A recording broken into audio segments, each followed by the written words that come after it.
మోంతా తుఫాన్ వల్ల దెబ్బతిన్న పంట పొలాలను ఈరోజు మాజీ ముఖ్యమంత్రి వైసీపీ అధినేత వైఎస్ జగన్మోహన్ రెడ్డి గారు పరిశీలించబోతూ ఉన్నారు. నష్టపోయిన రైతులను పరామర్శించబోతూ ఉన్నారు.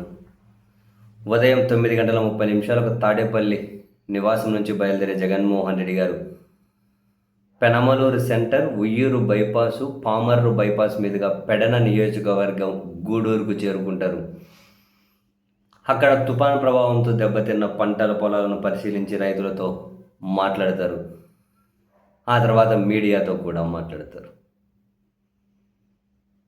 డెఫినెట్లీ ఈరోజు జగన్మోహన్ రెడ్డి గారి పర్యటన మరికొన్ని రోజులు ఆంధ్రప్రదేశ్లో ఒక రాజకీయ హీట్కి అయితే కారణమవుతుంది. తానేమైనా పేపర్లు పట్టుకుంటారు, మా హయాంలో ఏం చేశాము అంటే ఆధారాలు దాదాపు 99% ఆయన ఆధారాలు పట్టుకొని మాట్లాడుతూ ఉంటారు. ఇప్పుడు ఈరోజు కూడా మేమేం ఆదుకున్నాం, చంద్రబాబు గారు ఏం ఆదుకోలేదు. ఈ క్రాప్ ఏంటి, ఎన్యూమరేషన్ ఏంటి, ఇన్సూరెన్స్ ఏంటి, మేము ఎట్లా న్యాయం చేసాం, చంద్రబాబు గారి ప్రభుత్వం ఎట్లా న్యాయం చేసింది, డెఫినెట్లీ ఇవన్నీ కూడా ఆయన మాట్లాడతారు.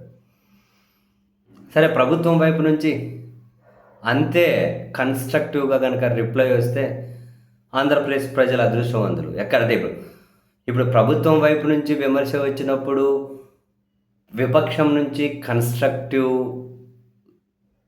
కౌంటర్ వస్తే, లేదు విపక్షం నుంచి కన్స్ట్రక్టివ్గా ఒక విమర్శ వచ్చినప్పుడు ప్రభుత్వం వైపు నుంచి కనుక అంతే కన్స్ట్రక్టివ్గా కనుక సమాధానం వస్తే, ఇటువంటి డిస్కషన్ని ఆంధ్రప్రదేశ్ ప్రజలు కోరుకుంటూ ఉన్నారు. కానీ బాధాకరం ఏంటి అంటే ఆంధ్రప్రదేశ్లో అటువంటి పరిస్థితి లేకుండా పోయింది. ఈరోజు డెఫినెట్లీ జగన్ గారు మాట్లాడతారు. తర్వాత ప్రతిగా ప్రభుత్వం వైపు నుంచి వాళ్ళు ఏం మాట్లాడతారో చూడండి.